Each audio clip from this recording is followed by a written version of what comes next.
Every man carries some version of the fear of disappointing a woman, the fear of saying the wrong thing, the fear of being too much or not enough, the fear of being abandoned. And out of this, many men engage in people-pleasing tendencies. And of course, this goes vice versa as well. But speaking specifically about men today, as they engage in people-pleasing out of the fear of disappointing her, out of the fear of being rejected if they don't please her all the time, any action is rooted in fear and creates actually more tension and destroys and erodes intimacy, safety, and trust. Because it's not about what a man does, it's all about the energy behind it. Women, especially women connected to their intuition, feel this instantly, whether a man is acting or showing up from a fear of disappointing her or being rejected by her, or he's showing up from his true, authentic masculine core. This episode is for both men and women. For men, you will finally understand why this fear shows up in your nervous system, how it sabotages your intimate life with the feminine, and how you can break free from it with practical steps to step into your grounded, authentic masculine presence. And for women, you will understand at the deepest level why men struggle with people-pleasing patterns, why they lose themselves in relationship and in this specific pattern. This episode will speak to your heart. Many of you listening and watching aren't subscribed. Subscribe now so you never miss the next episode. My name is Lorin Kren and I'm an author, coach and hypnotherapist. I help you to understand masculine and feminine dynamics at the deepest level. Let's begin very practical. What is the fear of disappointing a woman? At its core, it's a survival fear actually. Most men learned in early childhood that if I disappoint her, I will lose love, meaning her, the mother, the first encounter with feminine energy. If I upset her, I lose connection. If she is unhappy, it means I have failed. They started to take responsibility for their mother's or feminine caretaker's emotional state, which wasn't actually their responsibility. And out of that, this plays out then in their adult intimate life. This then turns a man's nervous system into a machine of performance. And when one performs, there is the absence of truth, of leadership, of authentic and true presence. Performance is designed to avoid rejection. I am performing for you, so you are not unhappy. I am performing for you, but deep down it's not for the other person. That's the big mistake. People pleasers don't do it for the other person. They do it to protect themselves from the pain they felt when they were shamed in the past, when they seem to have failed at protecting their mother or feminine caretaker. It's to avoid that shame. It never works. It only leads to more pain and erodes safety and intimacy. The important thing to understand is a man cannot show up powerfully in his life, specifically in his intimate life, while simultaneously trying to avoid disappointment. This constant need to avoid disappointment is going to make him tiptoe around, be more passive, be less clear, be less direct, be less certain, assertive, you name it. He becomes passive. He becomes hesitant all the time. And he becomes a mirror of what the woman wants instead of the man he truly is. On another note, often this relates to the mother, but it can also be a man seeing his father engage in deep people-pleasing patterns, being passive, being hesitant. There are many infinite reasons why a man would display it. The key thing is if it happens, then It needs to be worked through in here and now. So let's talk about how this fear of disappointment affects the feminine in relationship at the most practical level. Number one is a woman cannot feel his truth. I worked with a client recently, a men's coaching client, and his wife said to him, I can't feel your truth. Not every woman will say these exact words, but she literally said those exact words. I cannot feel your truth. What is going on? The feminine nervous system has this ability, or feminine intuition. Her body has this ability to really feel whether a man's actions, presence, behavior, words stem from his core, his authentic core, his true presence, or they come from some form of fear of disappointing her, fear of rejection, and ultimately some form of inner insecurity. Number two is she cannot trust his yes or his no. And this is really important because she starts to understand or feel at a deeper subconscious level, not necessarily consciously aware of it. He's saying what avoids conflict, not what is real to him, not what is important to him, not what he actually means. So if he says, I want this, I want that, it's unclear to her. She can't trust his yes or his no. And that is very, very important. A woman, specifically an awakened woman or a conscious woman, she needs to be able to trust what a man says. If he says, I really want this, but then later on complains or says he didn't actually want it and it was a sacrifice, which is kind of the people pleaser resentment pattern. Say something to avoid conflict and later on express resentment, a total intimacy, safety and trust killer. And this really doesn't feel safe for the feminine because she's like, well, how on earth would I know? I need to be able to trust your yes and no, but even more importantly, not have resentment if you say yes to something, but then actually don't want to do it. Another way how this affects the feminine is that she is more on guard. More on guard meaning is that she's constantly going to not test in a manipulative, conscious, deliberate way, but she's going to feel, is this safe? Can I lean onto this? Can I really relax into this container? This is going to be kind of omnipresent in the background rather than, wow, I can just relax into this container. It's a constant checking. Is this actually safe? A scanning, which puts her on edge in the relationship, rather than allows her to really relax deeply and to receive and to pour all her love that she wants to pour into the relationship. And number four, really important, is she loses respect. It's very hard to have deep respect or deep trust in a man if what he says in that moment is not his highest truth.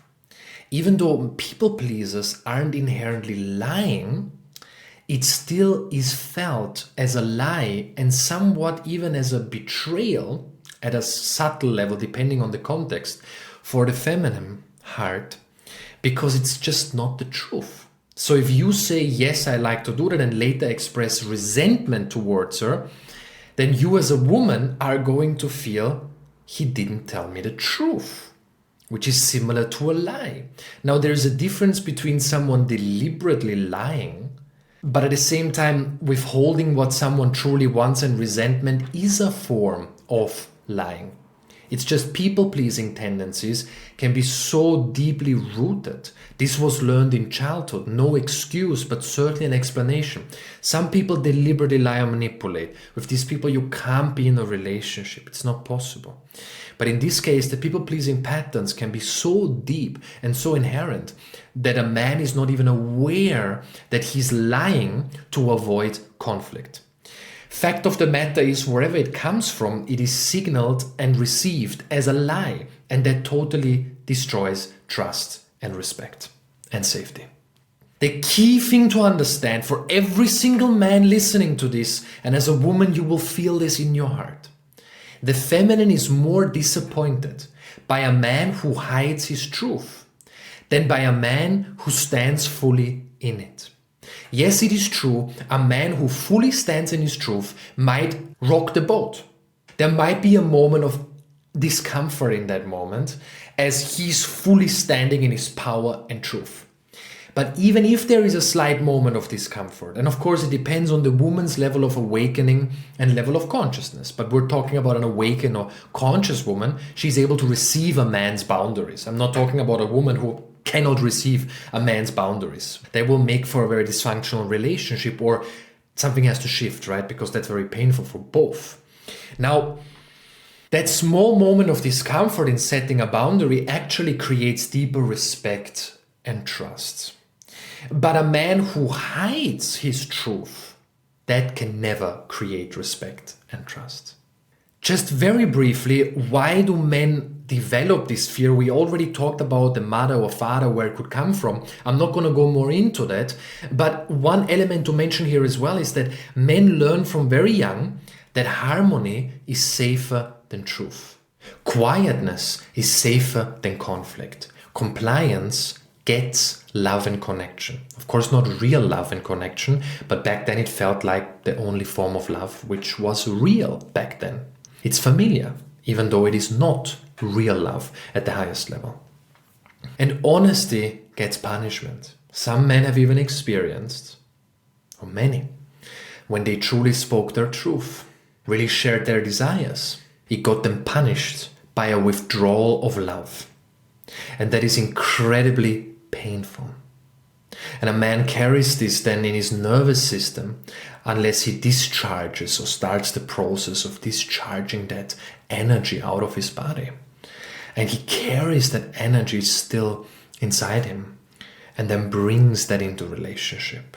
You can feel the shift here as I feel deep compassion for that, as this is incredibly painful. And that's where the performance pattern is born from.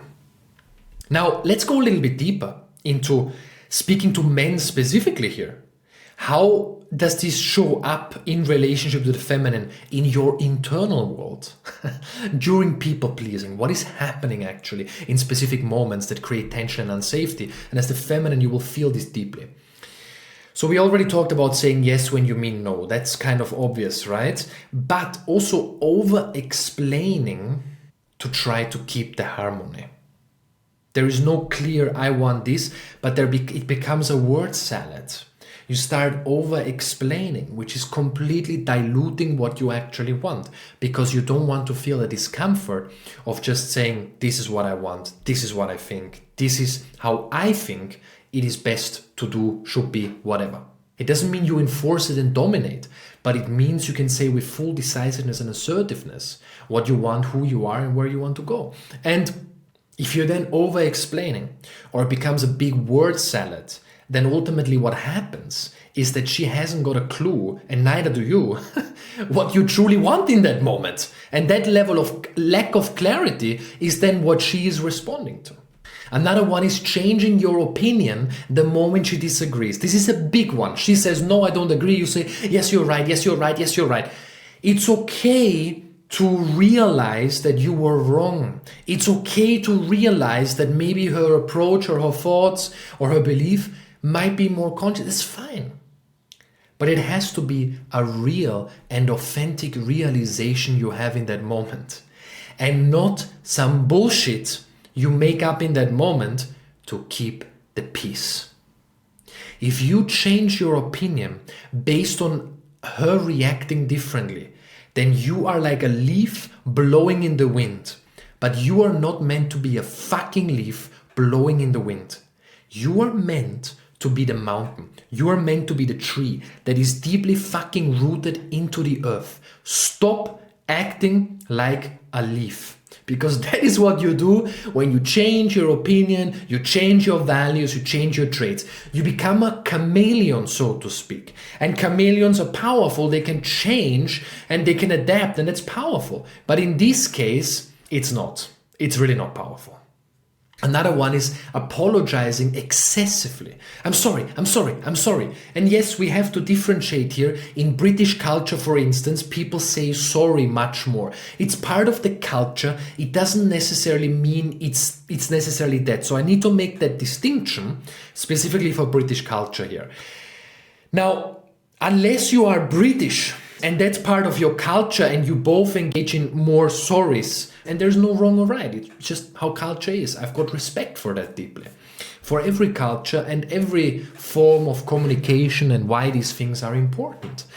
But specifically here in moments in communication, this is different. It's constantly apologizing for what? For having a truth, for having desires, for wanting things to be different perhaps. It's thinking you have to apologize and over-explain your decisions, what you want, what you like, and what you don't like. And what happens when you do that is, it just doesn't feel very powerful to you. There's a lot of insecurity in your body, and she's going to react and respond to that insecurity, mirroring your state of consciousness and the true energetic current that is alive in that moment. Another one is asking for permission instead of making decisions. It's beautiful to talk with her and ask her whether she's in alignment or agreement. We're not doing some dominant, I decide my way or the highway bullshit. That's not masculine leadership at all. But at the same time, if you're kind of tiptoeing around, asking for permission and asking her about every single thing in your life, she becomes your spiritual coach. It's not a role she wants. And if she steps into that role, it's going to totally erode intimacy because you're no longer partners. You're just tiptoeing. Hey, baby, should I do this? Should I do that? What do you think about this? What do you think about that? You become like a child who needs to ask like his mother every single thing. It's not a powerful energy. There's a big difference between, baby, I'd love your opinion on XYZ because I'm thinking of boom. You already make clear where you're thinking, where you're heading, what's your thought pattern. You just want to quickly check in with her because you really appreciate her intuition. You appreciate her opinion. You appreciate what she thinks of whatever. But if you're outsourcing the decision to her, that's the people pleasing. You have to be already rooted in decisiveness and assertiveness, ideally, if you want the highest polarity and intimacy and magnetism and depth of attraction. But if it's like, baby, should I wear this or should I wear this? Baby, should we go there or should we do this? What do you think I should be doing? That is shit. Because what you're doing here is outsourcing your energy. You don't feel powerful and you feel like a boy in the relationship. And funnily enough, you start to resent her. You start to resent her even though you're outsourcing your decision making to her. Let's say no to that bullshit. So it's not about never asking her and going the other way and being some my way, the highway. That also exists. Men who think, well, I don't even consider her. Consider her. You can ask her, but be rooted in what you want. Be rooted in the decision or in the decision you think is best. And come from that place of assertiveness rather than using her to choose about what is right and what is your truth in your life. Because the thing is, if she then decides for you, it might not be your highest truth and you will only ever resent her in that and feel disconnected. Another one is avoiding serious conversations because you fear hurting her. You're afraid of her reaction. You're afraid that she will abandon you. But you have to have conversations when something is really important to you, when something happened that you don't feel completely clear with. You need to be able to address these topics. It's never about being intense or why did you say this? That can only lead to more disconnect. It's really about coming from your truth and saying, baby, I just want to quickly talk about what happened yesterday that didn't feel right to me, right? I want to talk about this with you. And a woman who's conscious will be able to receive that or listen to you and then offer her deepest truth of what she felt was happening in that moment. These patterns might feel small in the moment, but in the long run, they destroy trust, intimacy and safety entirely. She loses respect for you because deep down you don't respect yourself. Now, let's get to the heart of the episode. What steps can you take as a man? And as the feminine, when you hear this, I believe your nervous system and heart will be able to exhale with a deep sigh and relief. Men, tell the truth in one clean sentence. Don't decorate the truth, stop softening it, stop sugarcoating, apologizing or apologizing for it existing. Say what is real. One clean sentence. Remember that mantra. One sentence to speak the truth. Not 20, not 100. One clear sentence. When it's about what you want, about a decision, about your values, or about your virtues. Remember the mantra, one clean sentence, because that is able to land in her nervous system. She's able to hear that. Oh, yes, makes sense. And then it needs a little bit of silence. It's not about some fucking performing, acting here, and then 30 seconds of silence, but it's like, here's my truth, boom, and a short moment of stillness and silence. What this creates is that you are able to actually feel discomfort of her potentially not agreeing with it. And that's really important. So you say your truth and then you just allow anything to be in that moment. Many times you might have a really good reaction, but you can't make your truth depend on how she responds. You need to be able to hold space for whatever arises after you speak truth. And when you can say the truth in one clean sentence, and you can be with any potential discomfort momentarily that might arise, then, by definition, you are no longer a people pleaser.